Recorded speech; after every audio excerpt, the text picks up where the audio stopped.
I trusted my daughter, and it cost me everything. My name is Nora, and I'm 52 years old. 3 days ago, I received a certified letter from a real estate attorney I'd never heard of, informing me that the commercial property I'd spent 27 years building, the business I'd created from nothing, the legacy I'd planned to leave my daughter, all of it now legally belonged to Ryan Martinez, my son-in-law, not to my daughter Brittany, to her husband. The document I'd signed 2 weeks earlier, the one Brittany had brought to me with tears in her eyes saying it was just to help with some family planning, wasn't what she'd told me it was. It was a quit-claim deed, a legal instrument that transferred complete ownership of my property to Ryan without compensation, without my understanding, without my genuine consent. And the worst part? The part that keeps me awake at night staring at my ceiling trying to make sense of how my life shattered in 72 hours? Is this. Brittany knew. She knew exactly what that document was. She knew what she was taking from me. She knew, and she did it anyway. But I'm getting ahead of myself. Let me back up because you need to understand who I was before this happened. You need to understand what I built, what I sacrificed, and why the betrayal cuts so deep it feels like my chest has been carved open and everything vital removed. I'm not some naive woman who stumbled into success or inherited wealth I didn't know how to protect. I'm not someone who's bad with money or careless with legal documents. I built my business, a boutique marketing and event planning firm in Scottsdale, Arizona, from absolute zero when I was 25 years old, newly divorced, and solely responsible for a 3-year-old daughter. 27 years ago, I had $300 in my checking account, a beat-up Honda Civic, and a toddler who needed everything. No family money, no safety net, no husband to fall back on when things got hard. My ex-husband, Marcus, had walked out when Brittany was 3, decided fatherhood wasn't for him, moved to California with a woman he'd been seeing, and sent exactly 4 child support payments before disappearing completely. I was alone. Completely, terrifyingly alone, with a little girl depending on me for everything. So I worked. God, did I work. I took every freelance marketing project I could find, working from our tiny apartment after Brittany went to bed, surviving on coffee and determination and the absolute refusal to fail. I built a client base one small business at a time. I learned graphic design from library books and online tutorials. I taught myself web development when that became essential. I networked relentlessly, showing up to every business mixer and chamber of commerce meeting, making connections, proving my value, getting referrals. By the time Brittany started kindergarten, I had enough regular clients to rent a small office. By the time she was in middle school, I'd hired my first employee. By the time she graduated high school, I owned the building my business operated from, a beautiful 3-story mixed-use property in Old Town Scottsdale that housed my agency on the first floor and generated rental income from the upper floors. That property represented everything, not just financial security, but proof that I'd survived, that I'd taken the worst circumstances and transformed them into success, that I'd given my daughter a stable life despite her father's abandonment, that I was capable and strong and worthy of respect. I never remarried, never wanted to. I'd poured everything into my daughter and my business, and they were enough. Brittany was my world, my reason for everything. Every late night working, every risk I took, every sacrifice I made. It was all for her. I paid for her college. Arizona State, full tuition. I bought her first car.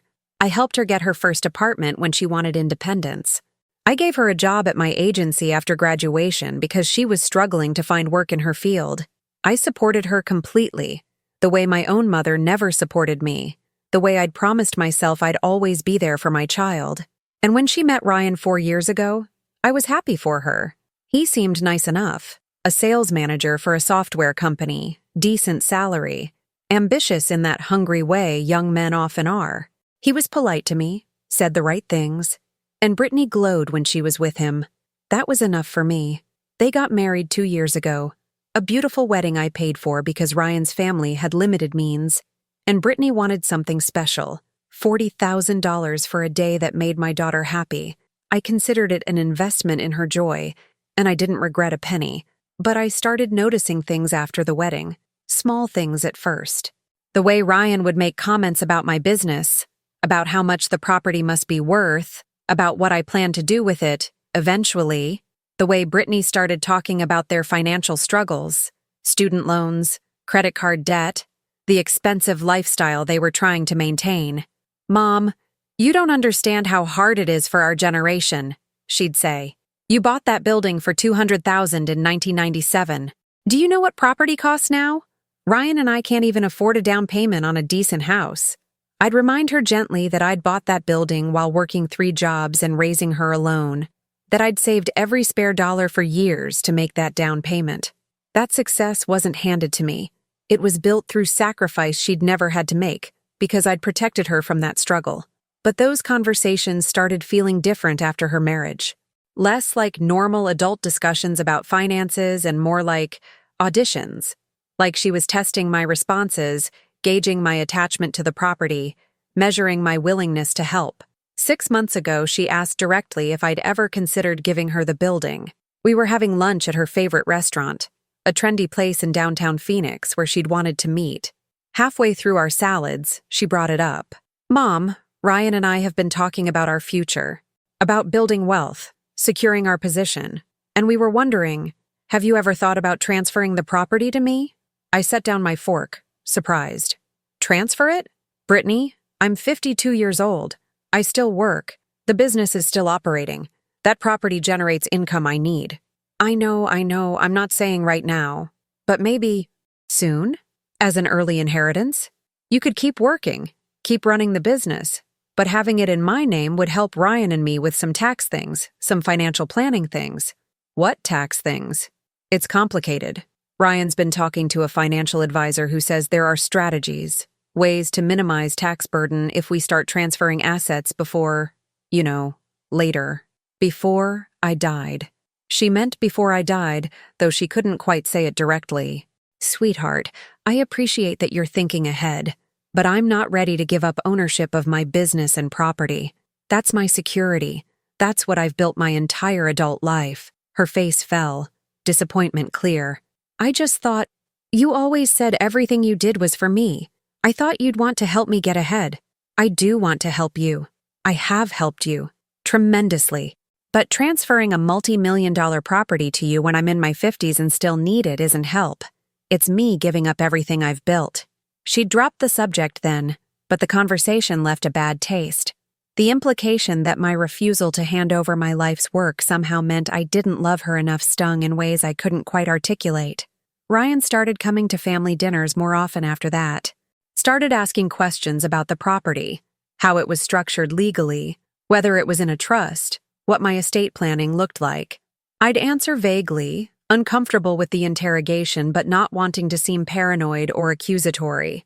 Then, 2 weeks ago, everything changed. Brittany showed up at my house on a Tuesday evening, unannounced. She'd been crying, her eyes red and swollen, her hands shaking. "Mom, I need help. I need you to do something for me." I pulled her inside, sat her on the couch, made her tea. "What's wrong? What happened?" "Ryan and I are in trouble. Financial trouble. Bad trouble." My stomach dropped. "How bad?" "We owe money. A lot of money. Some investments Ryan made, they didn't work out. We're going to lose everything if we can't restructure things quickly." "How much money are we talking about?" "It doesn't matter. What matters is fixing it.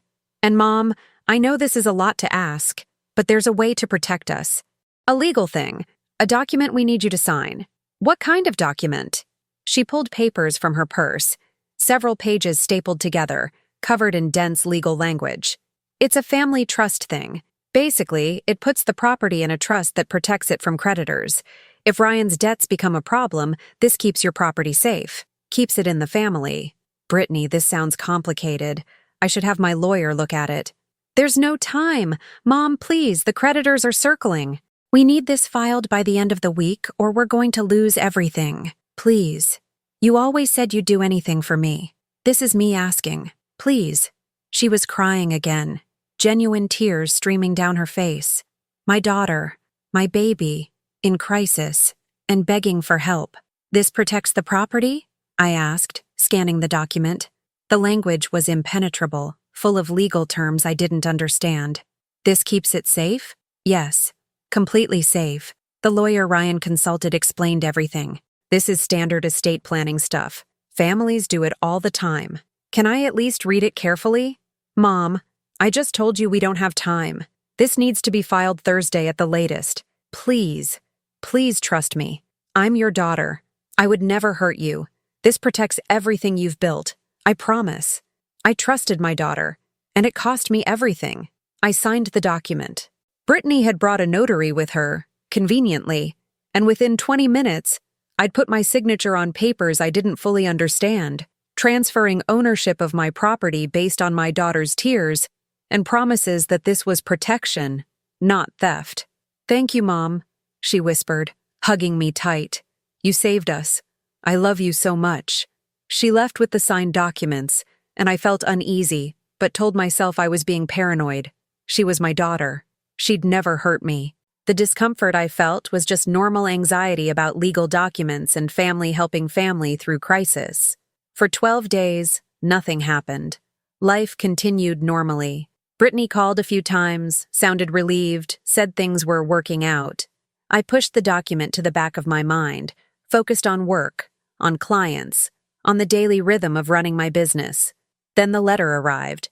Certified mail, from Sterling and Associates, real estate attorneys, informing me that as of the previous Friday, the property located at 4247 Main Street, Scottsdale, Arizona, had been transferred via quitclaim deed to Ryan Christopher Martinez. The letter provided helpful information about tenant rights since I was now occupying a property I no longer owned, and suggested I contact them regarding lease terms. I read that letter 5 times, certain I was misunderstanding. This had to be a mistake, a clerical error, something. I called Brittany immediately. It went to voicemail. I called again. Voicemail. I texted, "Call me now. Something's wrong with the property." She didn't respond. I called Ryan. He answered on the first ring, his voice cheerful and unconcerned. "Nora, how are you? What the hell is going on? I got a letter saying you own my property." "Oh, that. Yeah, the transfer went through. Didn't Brittany tell you?" "Tell me what?" "I signed documents she said were for protection, for putting the property in a trust." "Well, technically the property did get transferred, just not to a trust. To me, which was the plan all along." My hands went cold. "What are you talking about? What plan?" "Come on, Nora. You're not stupid. You signed a quitclaim deed. It was clearly labeled at the top of the document. You transferred the property to me, free and clear. It's done. I was told it was for protection. Brittany said what you needed to hear to sign the papers. Look, you got more than 2 decades of use out of that property. You've made your money. Now it's our turn. This is how wealth transfers work in families. You should be happy to help your daughter and son-in-law get ahead." "I didn't agree to transfer anything to you. This is fraud." "Actually, it's not. You signed a legal document. A notary witnessed your signature. You transferred the property willingly. There's no fraud here, just buyer's remorse." "Where's Brittany? Put her on the phone." "She's right here. Hold on." There was rustling, muffled conversation. Then my daughter's voice, quieter than Ryan's, but unmistakable. "Mom, tell me this is a mistake. Tell me you didn't know what those papers really were." Silence. "Brittany, tell me." "I can't tell you that, Mom. I knew. Ryan and I have been planning this for months." The world tilted. I sat down hard on my couch, phone pressed to my ear, trying to breathe through the crushing weight in my chest. "You lied to me. You looked me in the eyes and lied. I did what I had to do. Mom, you don't understand. You have everything. That property is worth millions. You're set for life. Ryan and I are struggling. We needed help, and you wouldn't give it willingly, so we found another way." "Another way? You committed fraud." "We didn't commit anything. You signed legal documents. That's not fraud. That's estate planning. I signed them because you lied about what they were. You signed them because you didn't bother to read them. You just trusted blindly. That's not my fault." I couldn't speak, couldn't form words. My daughter who I'd raised alone, who I'd sacrificed everything for, who I'd loved more than my own life, was speaking to me like I was an obstacle she'd successfully removed, not her mother. "Brittany, please. This is my business, my livelihood. You can't just take it. It's already taken. The deed is filed. It's done. And honestly, Mom, you should be grateful. We're letting you stay and keep running your little business. We're not kicking you out. We're just collecting rent now. That's more than fair. Rent? On my own property? It's not your property anymore. It's ours. Technically Ryan's, but what's his is mine. And if you want to keep operating there, you'll pay rent like any other tenant. Ryan's drawing up a lease agreement. Market rate, $3,000 a month. $3,000 a month. For a property I'd owned outright for decades. For a building I'd maintained and improved and built my entire business around. I'm getting a lawyer. Go ahead, you'll lose. The document is legal. Your signature is verified. You have no case. Save yourself the legal fees and just accept reality. She hung up. I sat in my living room as the sun set, watching shadows creep across my walls, and felt something fundamental break inside me. Not just my heart, though that was shattered. Not just my trust, though that was destroyed. But my understanding of who my daughter was, who I'd raised, what our relationship had meant. Every memory I had of her childhood recontextualized itself in this new, horrible light. Every sacrifice I'd made, every time I'd gone without so she could have more, every late night working so I could pay for her education and her wedding and her life, all of it suddenly felt like I'd been building the weapon that would eventually be used to destroy me. If you're watching this on Lindsay Stories, I need you to understand something. When family betrays you, it's different from any other kind of betrayal. Because they don't just take whatever they're stealing, your money, your property, your security. They take your past, too. They corrupt every memory, every moment of love and trust and sacrifice, and transform it into evidence of your stupidity, your naivety, your failure to see what was always there. I called my attorney the next morning, Margaret Chen, who'd handled my business contracts for 15 years. I explained what happened, my voice mechanical, reciting facts because emotions would have made speaking impossible. "Bring me everything," she said. "The documents you signed, the letter from Ryan's attorney, any communications you have with Brittany or Ryan. We'll review it and figure out our options." I brought her everything. We spent 3 hours in her office, going through every page, every clause, every word of the document I'd signed. "Nora, this is a standard quitclaim deed," Margaret said finally, her voice gentle but firm. "It clearly states that you're transferring all ownership rights to Ryan Martinez. The language isn't hidden or obscured. It's right there." "But I didn't know what I was signing. Brittany told me it was for protection." "I believe you. But legally, that's going to be very difficult to prove. You signed the document. A notary witnessed your signature and verified your identity. In the eyes of the law, you transferred the property willingly. So he just gets to keep it? After they lied to me? We can try to argue fraud, but that's an uphill battle. You'd need to prove that Brittany and Ryan intentionally misrepresented the document with the intent to deceive you. And even if we could prove that, which is hard, you'd be suing your own daughter. Are you prepared for that? Was I? Could I take my only child to court, expose our family dysfunction publicly, spend tens of thousands on legal fees with no guarantee of winning? What are my realistic options? Honestly, not many. You could sue for fraud, but it'll be expensive and uncertain. You could try to negotiate with Ryan, offer to buy the property back, though I suspect he'll demand far more than fair market value. Or you could accept the situation and figure out how to move forward. Accept that my daughter stole my business? Accept that you signed a legal document that transferred ownership, regardless of what you were told it would do. I know that's not what you want to hear, but the legal system deals in what can be proven, not what was said in private conversations. I left Margaret's office feeling hollowed out. No good options. No clear path to justice. Just the devastating reality that I'd lost everything I'd built, and the person who'd taken it was the one person in the world I'd thought would never hurt me. The next week was a blur of impossible decisions and horrifying realizations. Ryan sent me a formal lease agreement, as promised.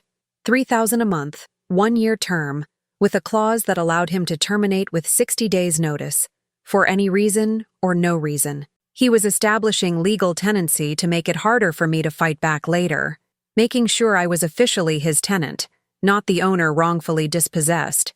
I couldn't afford to sign it. $3,000 a month would destroy my business margins. But I couldn't afford not to sign it either. If I refused, he'd evict me. I'd lose access to my office, my files, my equipment. I'd have to tell my employees we were relocating, find new space, move everything. The disruption alone could kill the business I'd spent 27 years building. I signed the lease, became a tenant in the building I'd owned, started paying rent to my son-in-law for the privilege of continuing to work in the space I'd created. My employees didn't know yet. I hadn't told them what happened because I didn't know how to explain it without breaking down completely. As far as they knew, everything was normal.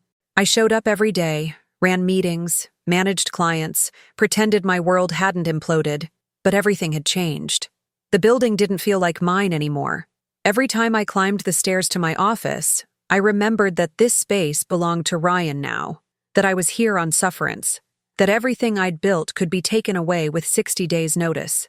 Brittany didn't call, didn't text, acted like our last conversation hadn't happened, like she hadn't just destroyed her mother's life and security. I tried to reach her multiple times, got sent to voicemail, received no responses. She was avoiding me, avoiding the confrontation, avoiding having to face what she'd done. Ryan, meanwhile, became increasingly present.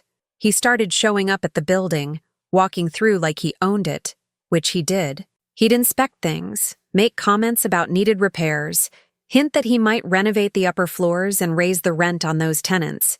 He was asserting ownership, marking territory, making sure everyone understood the new hierarchy. One afternoon, he cornered me in my office. "Nora, we should talk about the future." "What future?" "The future of this arrangement. You paying rent, me owning the property. It's not sustainable long term." "What are you saying?" "I'm saying maybe it's time for you to retire. You're 52. You've had a good run. Why not let go? Let Brittany and me take over the business, modernize it, grow it.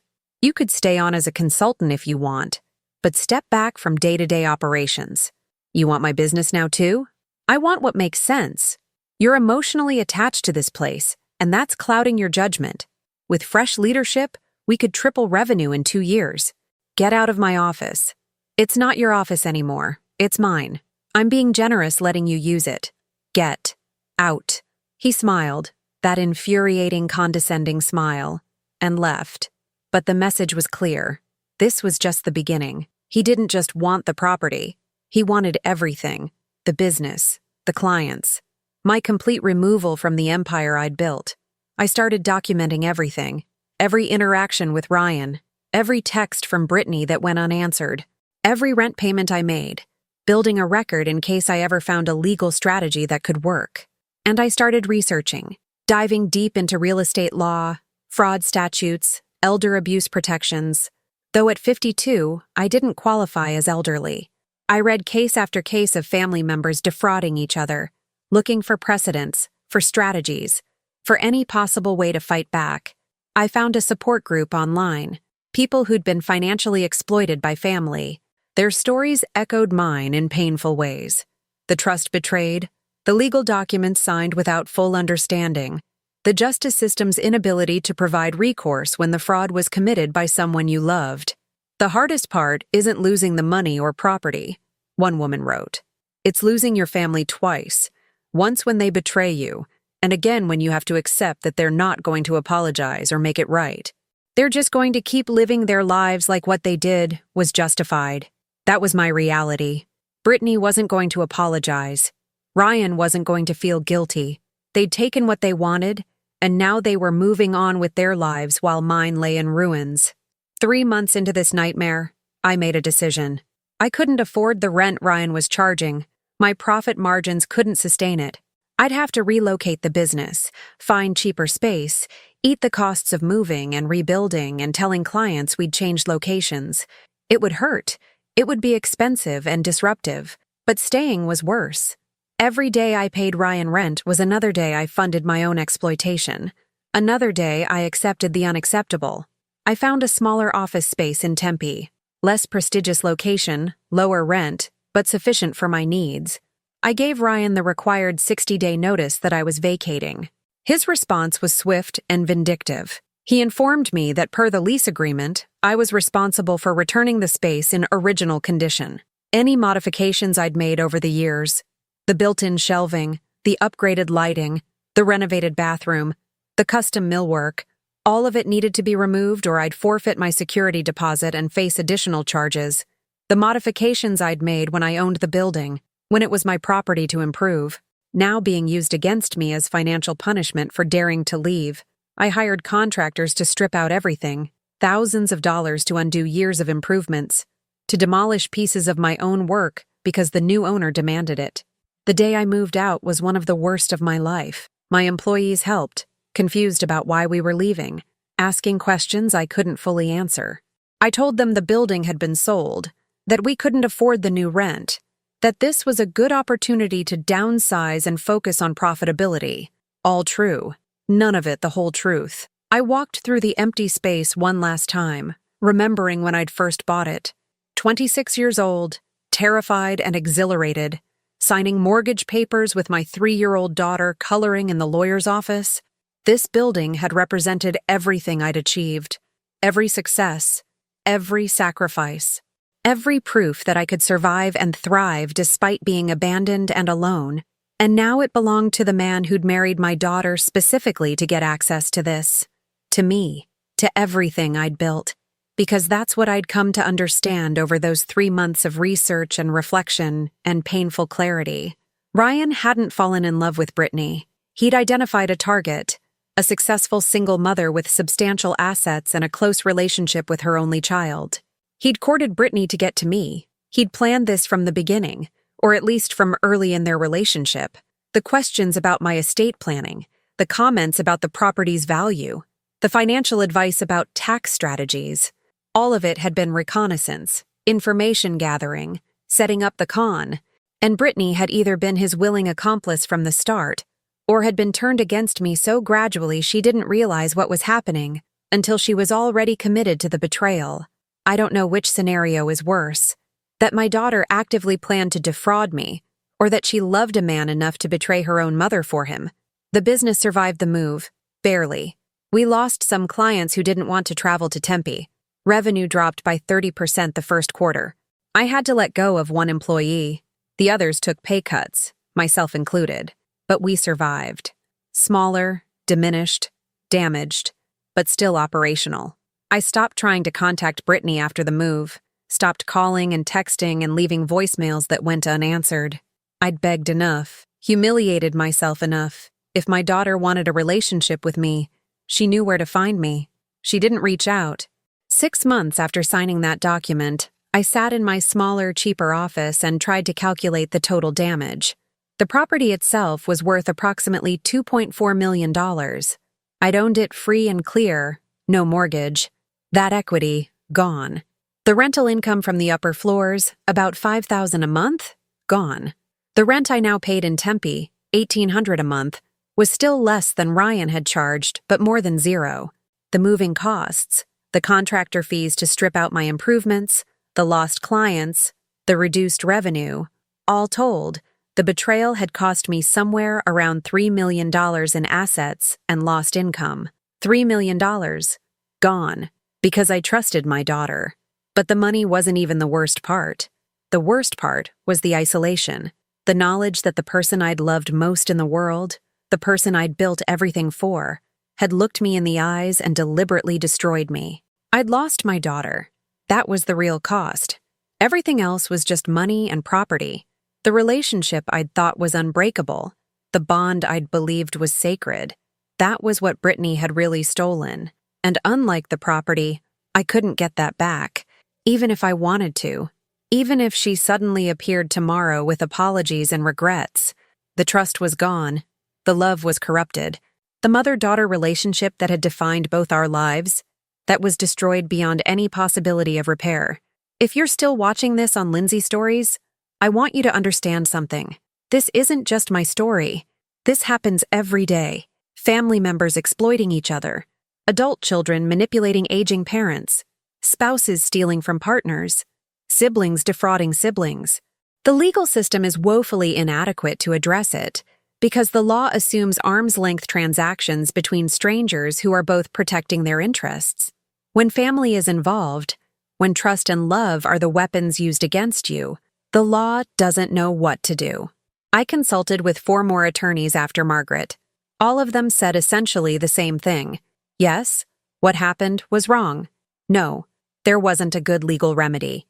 I could sue for fraud, but proving it would be difficult and expensive. I could file criminal charges, but prosecutors rarely take on family fraud cases unless there's clear elder abuse or vulnerable victim statutes that apply.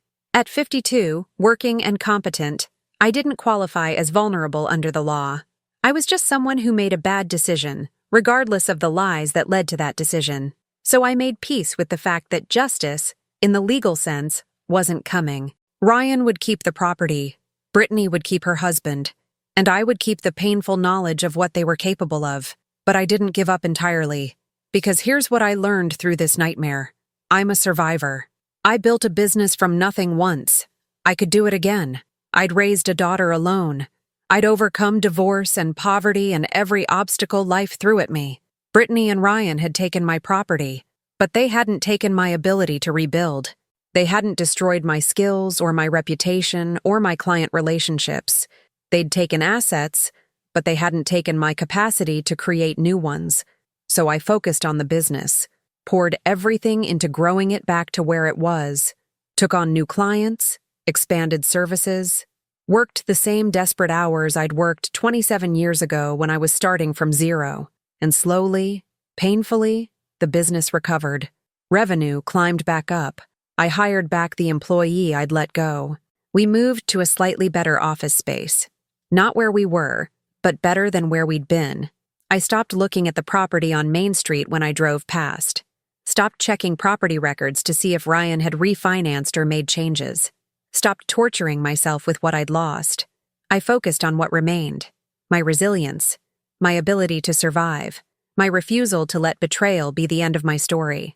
A year after signing that document, I got an unexpected email from Brittany. "Mom, we need to talk. Call me." I stared at that email for 3 days before responding. Part of me wanted to ignore it, to let her experience being ignored the way she'd ignored me for a year. Part of me was curious what she possibly wanted now. Part of me, despite everything, still hoped for an apology, for acknowledgement of what she'd done, for some evidence that the daughter I'd raised still existed somewhere inside the stranger who'd stolen from me. I called her. "Mom." Her voice was strained, tense. "Thanks for calling. What do you want, Brittany? I need your help. Ryan and I are having problems." Of course. She needed something. That's why she was reaching out. Not to apologize, not to make amends, but because she needed something from me again. What kind of problems? Financial problems.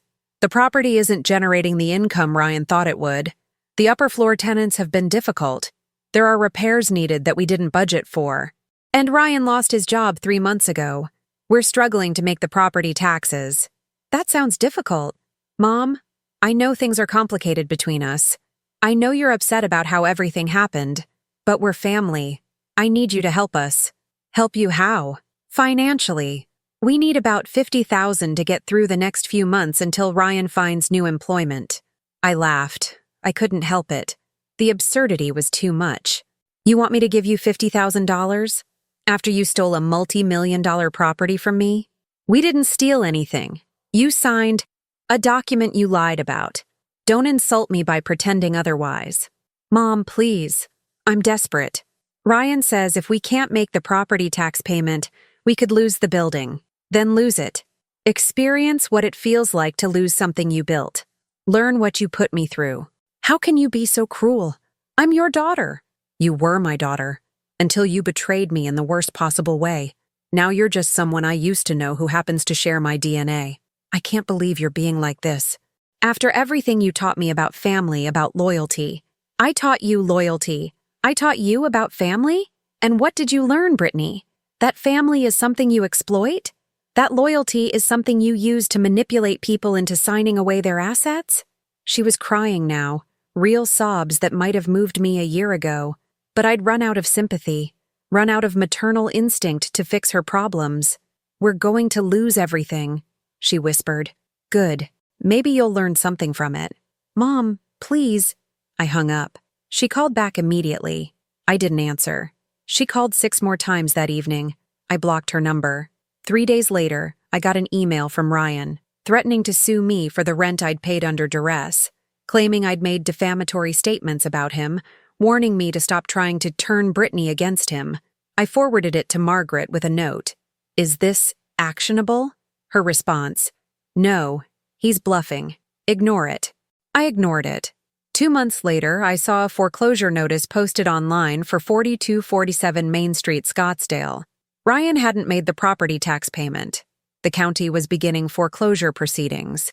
The property I'd built, maintained, and loved for decades was going to be auctioned because my son-in-law couldn't afford the responsibilities of ownership. Part of me wanted to buy it back at auction, reclaim what had been mine. But Margaret advised against it. If you buy it, you validate the whole transaction. You'd be essentially agreeing that the transfer was legitimate by purchasing the property at market rate. It sets a terrible precedent. She was right. I let it go, watched from a distance as the foreclosure proceeded, as Ryan scrambled to find buyers, as the property I'd loved went to auction and sold for $1.8 million, $600,000 less than it was worth. The county took their back taxes. The mortgage company Ryan had apparently taken out on the property took their share. What was left went to Ryan and Brittany. They'd held the property for 18 months, destroyed my business and our relationship, and walked away with maybe $300,000 after all the debts were paid. $300,000. That's what my daughter's betrayal had earned her. Less than the wedding I'd paid for, a fraction of the education I'd funded. A pittance compared to what she would have inherited if she'd just waited and maintained our relationship. She'd sold our bond for $300,000, and a marriage that I heard through mutual acquaintances was already falling apart. Was it worth it? That's what I wanted to ask her. Was destroying your mother, betraying every value I taught you, sacrificing the one person who loved you unconditionally, was it worth $300,000 and a husband who'd convinced you to commit fraud? I'll never know. Because I'll never ask. Because Brittany is dead to me in every way that matters. Not physically. I hear she's alive and presumably living somewhere with her share of the money. But emotionally, psychologically, relationally, she no longer exists as my daughter. That's the real consequence she'll have to live with. Not legal punishment. Not financial ruin. But the knowledge that she killed her mother's love. That she can never come back from what she did. That there are some betrayals so profound they sever bonds permanently. I'm 53 now. My business is stable again, almost back to where it was before the betrayal. I've rebuilt my client base, re-established my reputation, proven that I can survive even the worst betrayal. But I'm different. Harder, more cautious, less trusting. I don't let anyone get close enough to hurt me anymore. I don't build relationships that require vulnerability. I protect myself because I learned the hard way that the people who can hurt you worst are the ones you love most. Someone asked me recently if I regret having Brittany, if I wish I could go back and choose differently. I don't. Because for 29 years, she was my world, my purpose, my joy. The betrayal doesn't erase the decades of love that came before, even if it corrupts them, even if it makes them hurt to remember. What I regret is not seeing the signs earlier, not recognizing that Ryan was a predator and Brittany was vulnerable to his manipulation, not protecting my assets better, not having legal safeguards in place to prevent what happened. Those are practical regrets, things I could have controlled, but I don't regret loving my daughter. Even though that love was weaponized against me, even though it cost me everything, because the alternative, being the kind of person who doesn't love fully, who doesn't trust completely, who protects themselves so thoroughly they never risk betrayal, that's not surviving. That's just existing. I survived. I rebuilt. I refused to let betrayal destroy me completely. And that, in the end, is my victory. Not justice, not revenge, just survival. Just the stubborn refusal to stay down when life knocks you flat. My name is Nora. I'm 53 years old. My daughter betrayed me in the worst possible way, stole my life's work, and disappeared from my life. But I'm still here, still working, still building, still refusing to be destroyed by the people who tried to destroy me. And if you're watching this on Lindsay Stories, if you're dealing with your own family betrayal, your own exploitation by people you trusted, I want you to know, survival is possible. Rebuilding is possible. Life after betrayal is possible.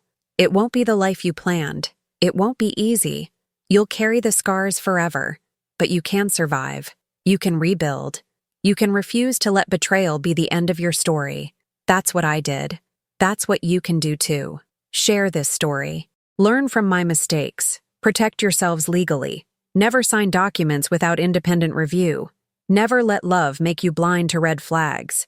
And know that if the worst happens, if you're betrayed by family, you can survive it. I'm proof. That's everything. What I haven't told you yet, what I've been building toward through this whole painful story, is that it doesn't end with quiet acceptance and philosophical reflections on survival. Because 8 months after I blocked Brittany's number, something happened that changed the trajectory of my recovery and gave me something I'd stopped hoping for. Not justice exactly, but vindication. I got a call from a woman named Patricia Reeves. She identified herself as an investigator with the Arizona Attorney General's Office, Consumer Protection Division. She was calling about Ryan Martinez and a pattern of financial fraud they'd been investigating. Ms. Patterson, we have reason to believe you may have been a victim of a scheme perpetrated by Mr. Martinez. Would you be willing to speak with us about your experience? Would I be willing? I'd been screaming into the void for months trying to get someone, anyone, to take seriously what had happened to me. And now the state was calling me? Yes, absolutely yes. We met 2 days later at a coffee shop in downtown Phoenix. Patricia was in her 40s, professional and direct, with a briefcase full of documents and a recorder she asked permission to use. Ms. Patterson, before we begin, I want you to understand what we're investigating. Ryan Martinez has been on our radar for approximately 6 months. We've identified at least 4 other individuals who've had experiences similar to yours, family members or romantic partners convinced to transfer property or assets through what appear to be fraudulent representations. 4 other people? At least. We're still investigating, but the pattern is consistent. Mr. Martinez targets individuals with substantial assets, often single women or elderly individuals. He either romances them directly or uses an intermediary, usually a family member, to gain their trust. Then he manipulates them into signing documents that transfer ownership of valuable property to him. I felt simultaneously validated and horrified. Validated that what happened to me was recognizable fraud, not just a family dispute. Horrified that Brittany had been his accomplice in a scheme he'd apparently run multiple times. My daughter, I said. Was she involved in the other cases? No. Each case used different intermediaries.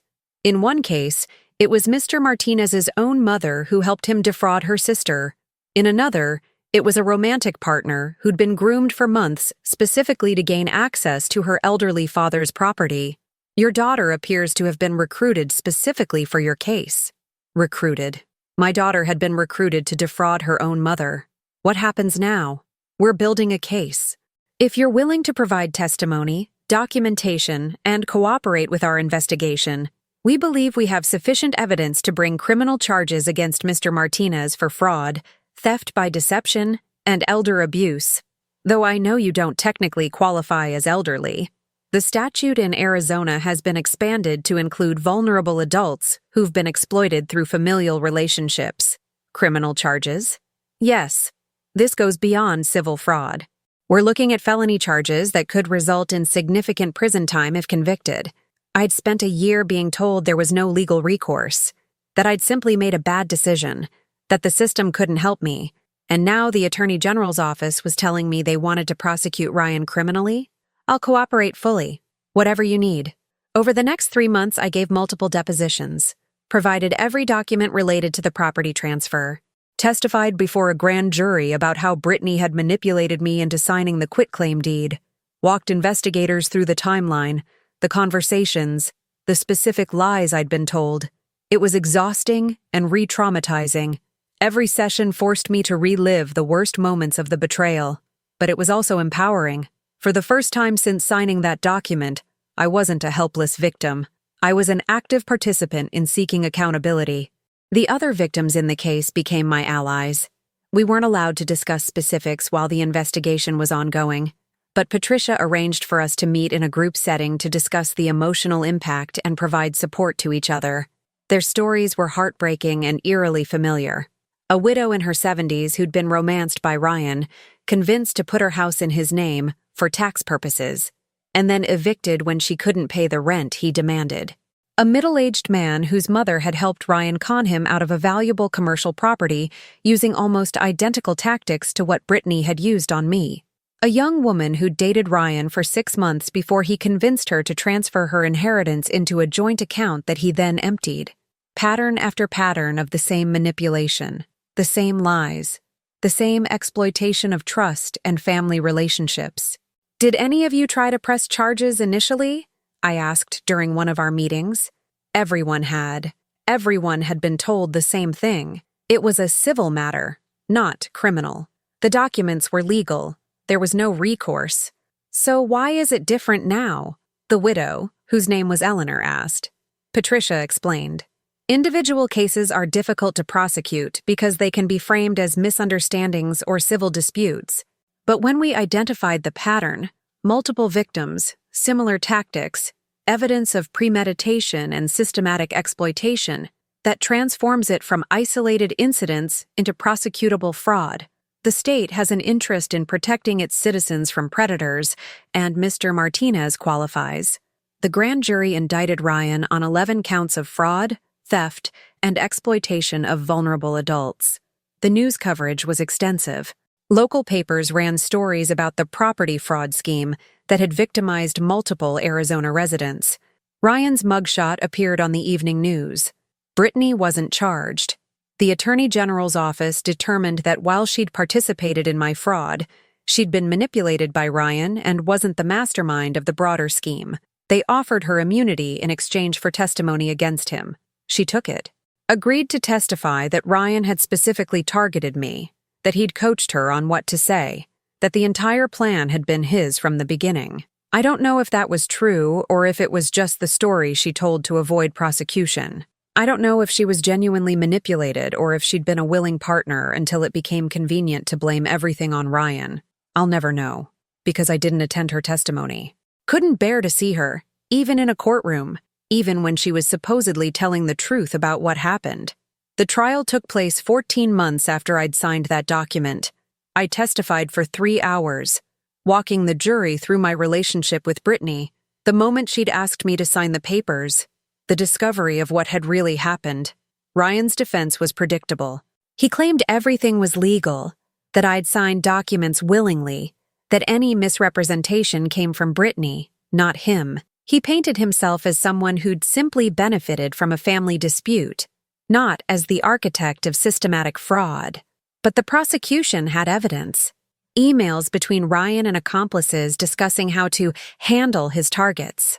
A paper trail showing he'd researched property values before even meeting Brittany. Testimony from other victims revealing identical patterns.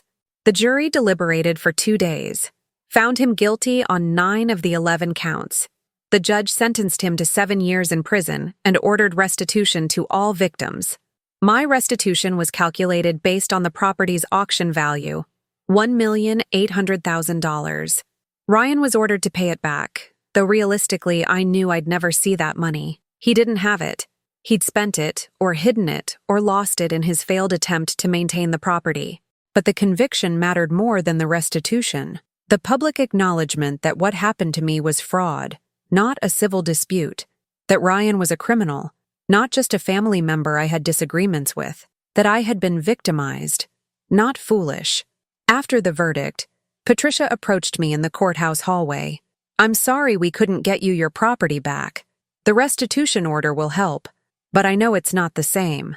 "It's enough," I said. "Knowing he'll spend 7 years in prison, knowing this is on his record forever, knowing other people will be protected from him, that's enough." She nodded. "There's something else. Brittany wants to speak with you." My stomach clenched. "No. She's here, in the building. She asked if you'd meet with her for just a few minutes." What could she possibly have to say to me?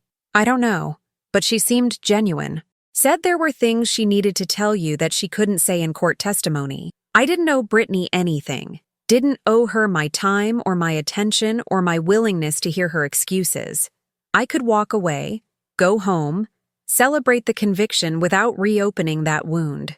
But curiosity, or maybe some residual mother's instinct I couldn't quite kill, made me agree. 5 minutes. In a public place. You stay in the room. We met in a small conference room, Patricia sitting in the corner to supervise. Brittany looked different than I remembered. Thinner, older. The confidence and certainty she'd had when she'd handed me those papers was gone, replaced with something that looked like genuine remorse. Or maybe I was just seeing what I wanted to see. "Thank you for agreeing to see me," she said quietly. I didn't respond, just waited. "I don't expect you to forgive me. I don't expect anything. I just need you to know that I'm sorry. Genuinely, completely sorry. What I did to you was unforgivable." "Then why did you do it?" "Because Ryan convinced me you were selfish, that you had so much and were refusing to help me, that taking the property wasn't really stealing because it would have been mine eventually anyway."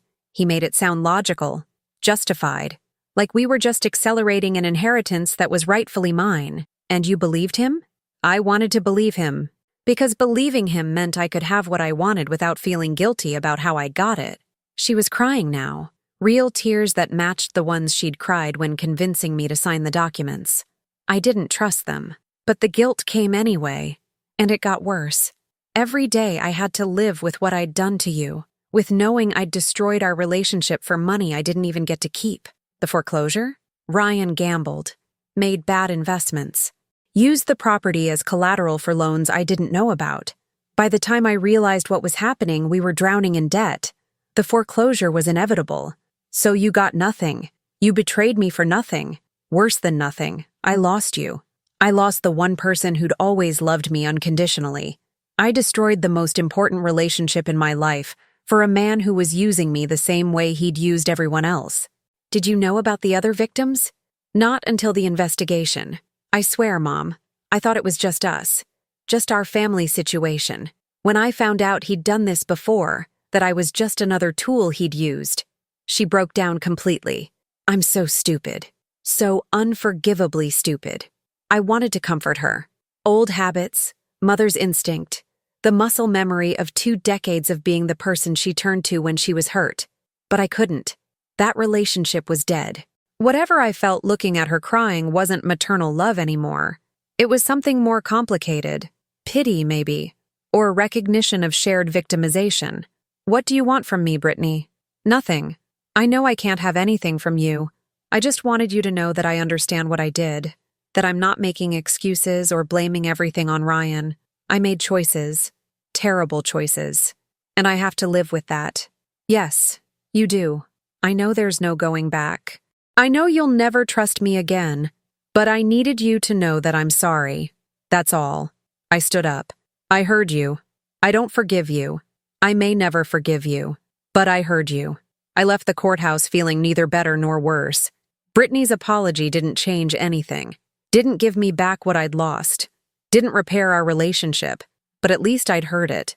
At least I knew that somewhere in the woman who'd betrayed me, there was awareness of what she'd done. Whether that awareness translated into genuine remorse or just regret at getting caught, I'd never know. And it didn't matter. The outcome was the same either way. Ryan is in prison. Brittany is somewhere building a life without me in it. The property on Main Street belongs to new owners who have no idea of its history. And I'm here, running my business from a smaller office, rebuilding relationships with clients and employees, creating a life that works even if it's not the life I planned. I'm 54 now. 3 years since I signed that document. The business is thriving again, revenue higher than it's ever been. I've purchased a small commercial property in Tempe, nothing like what I lost, but mine, legally protected in a trust that can't be easily manipulated. I've started dating again, cautiously. Men my own age who've been through divorces and understand that trust is earned slowly. Nothing serious, nothing that makes me vulnerable.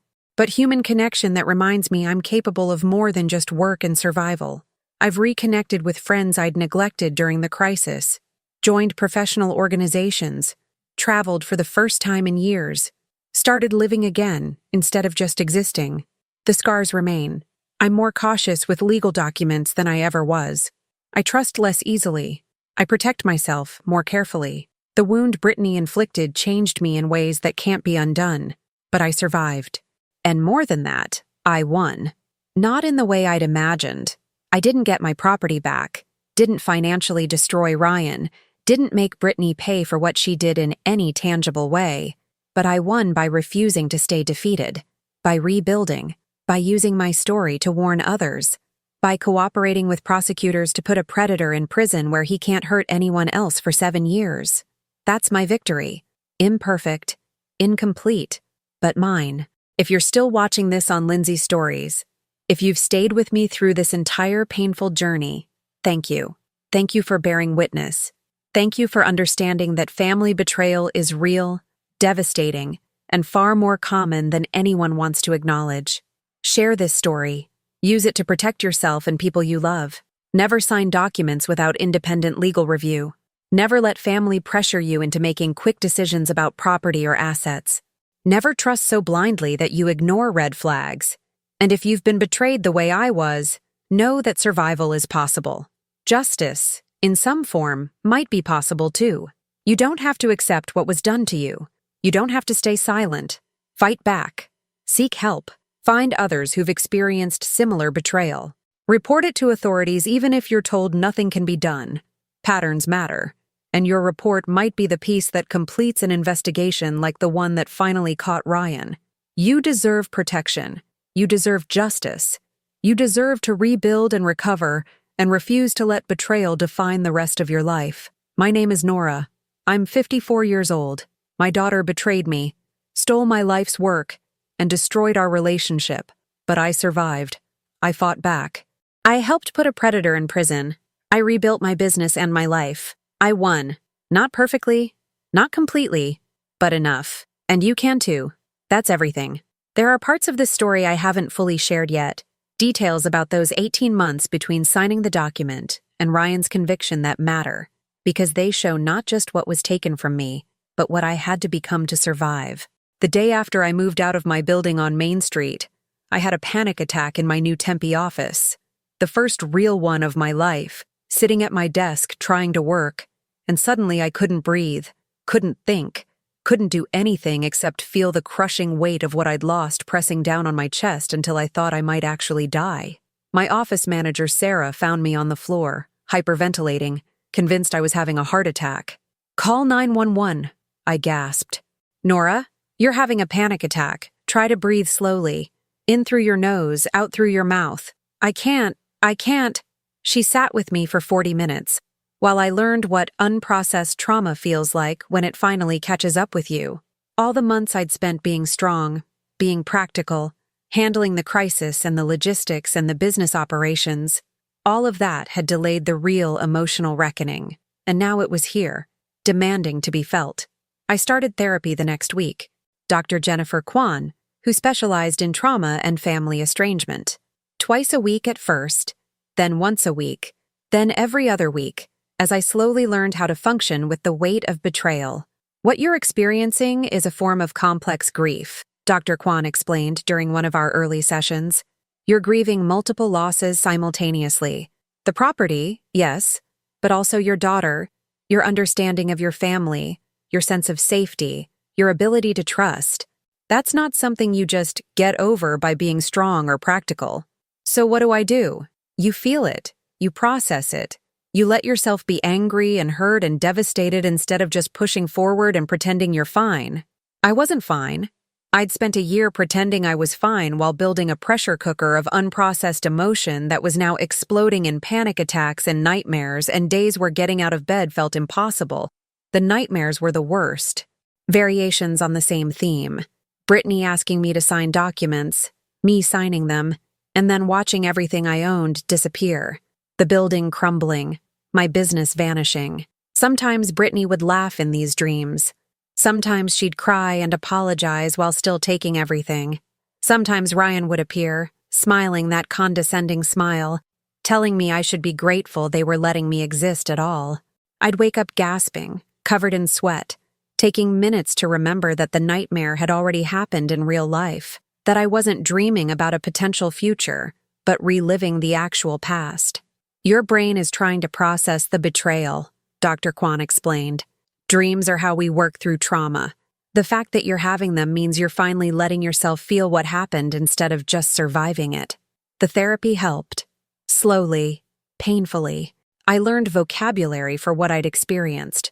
Financial abuse, exploitation of trust, complex trauma, disenfranchised grief. I learned that my feelings were valid, that I wasn't weak or stupid for having trusted my daughter, that the blame belonged entirely with the people who'd exploited that trust. But understanding it intellectually and feeling it emotionally were two different things. Most days, I still felt like an idiot who'd been too blind to see what was happening, like a failure of a mother who'd somehow raised a child capable of such cruelty. You didn't raise her to be cruel, Dr. Kwan would remind me. You raised her with love and trust and values. What she chose to do with that upbringing, how she responded to Ryan's influence, those were her choices, not your failure. The support group for financial exploitation victims became essential to my recovery in ways individual therapy couldn't provide. These were people who understood viscerally what I'd experienced because they'd lived their own versions of it. Martha, whose son had stolen her retirement savings. David, whose brother had forged documents to take his business. Caroline, whose husband had systematically hidden assets while planning to divorce her. Elena, whose daughter-in-law had convinced her to sign power of attorney and then immediately placed her in a nursing home against her will to take over her house. We met every Tuesday evening at a community center in Scottsdale. 8 to 15 people depending on the week, ages ranging from 30s to 80s, all of us bound by the common experience of being betrayed by people we'd trusted completely. The worst part isn't the money, Martha said during one session, echoing what others had said before her. It's the way it changes how you see your whole life. Every memory becomes suspect. Every moment of closeness feels like it might have been manipulation. You can't trust your own past anymore. That resonated so deeply I started crying right there in the group. Because yes, that was exactly it. I couldn't look at photos of Brittany's childhood without wondering if I'd been raising a person who would eventually destroy me. Couldn't remember her college graduation without questioning if she'd even loved me, or if I'd just been a resource to be exploited when the time was right. You're catastrophizing, Dr. Kwan would say when I brought these thoughts to therapy. Brittany loved you for most of her life. The betrayal doesn't erase 29 years of genuine relationship. It corrupts them, yes. It makes them painful to remember. But the love was real even if it ultimately wasn't enough to prevent her from hurting you. I tried to believe that. Tried to hold on to the truth that my daughter had loved me even though she'd ultimately chosen money and Ryan over our relationship. But it was hard. So hard. The investigation process, when it finally started, gave me something productive to focus on besides my own emotional spiral.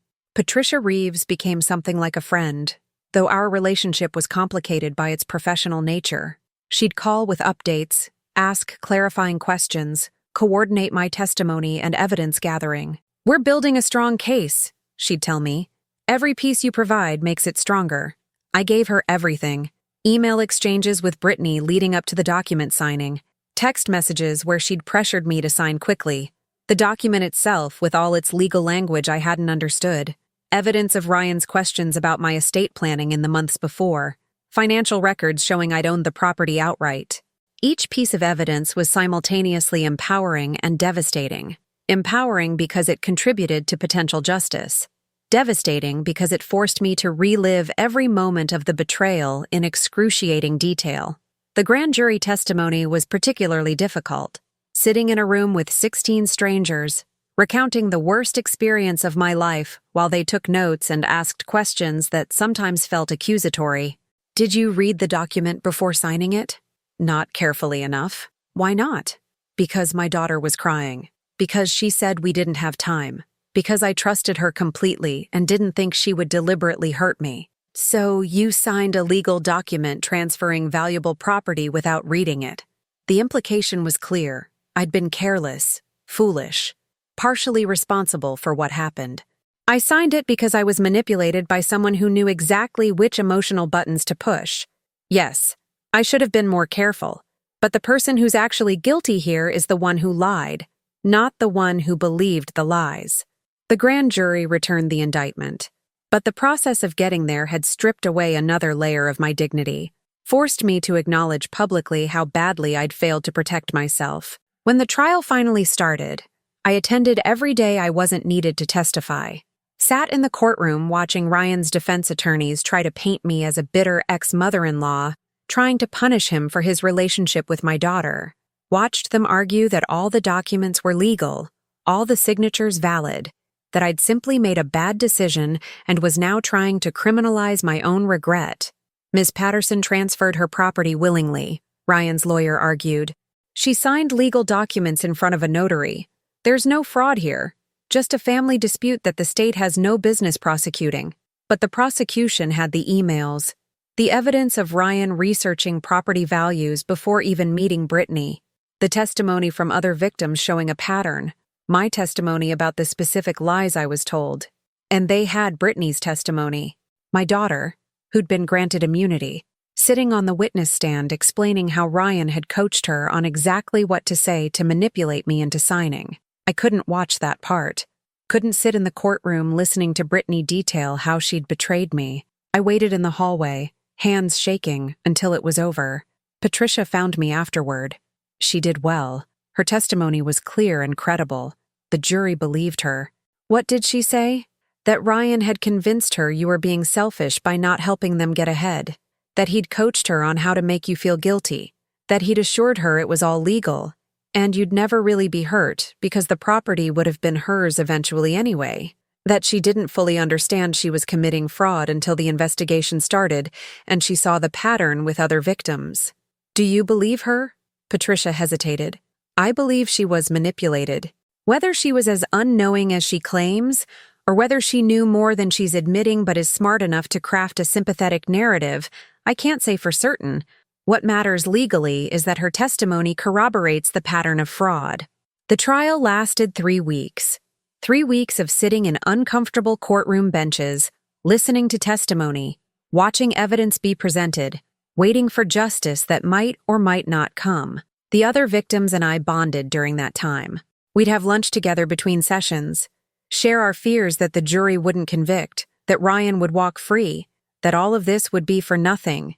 Eleanor, the 74-year-old widow who'd lost her home, became particularly close to me. She reminded me of what my mother might have been like if she'd lived to old age, fierce and funny, despite everything life had thrown at her.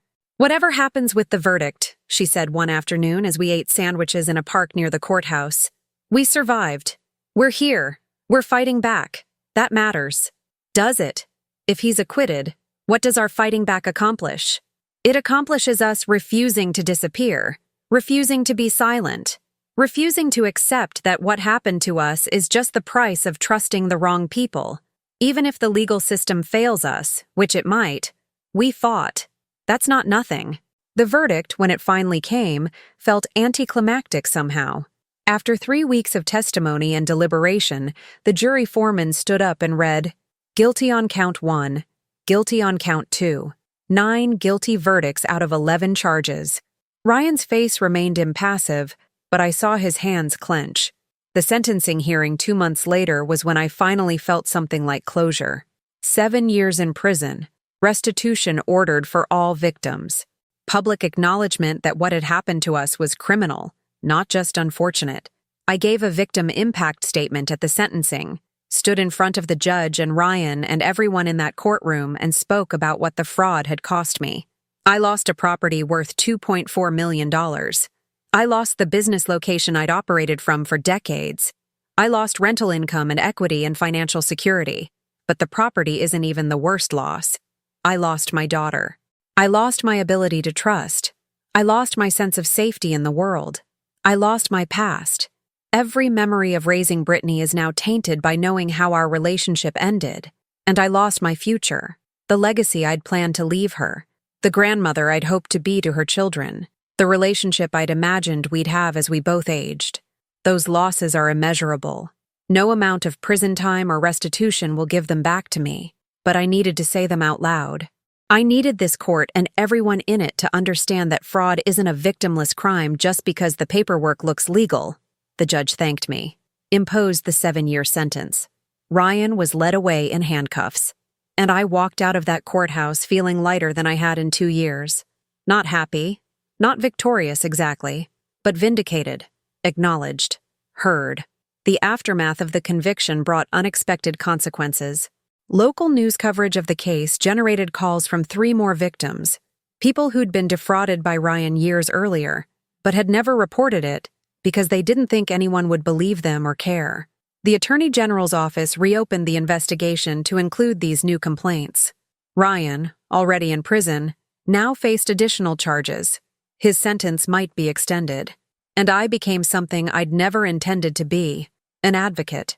I started speaking at events about financial fraud, about elder exploitation, about the warning signs of manipulation by family members. I worked with legislators on bills that would strengthen protections for victims of family fraud. This new purpose didn't erase what I'd lost, but it gave my suffering meaning beyond just my personal tragedy. Every person I educated, every potential victim who heard my story and protected themselves, every legal reform that came partly from my advocacy, those things mattered. I'm 55 now, 4 years since I signed that document. The business is thriving in ways I wouldn't have imagined during those dark early months. I've expanded services, hired more employees, taken on higher-profile clients. The smaller office in Tempe has become an asset rather than a consolation prize. Lower overhead, easier commute, room to grow without the pressure of maintaining a prestige location.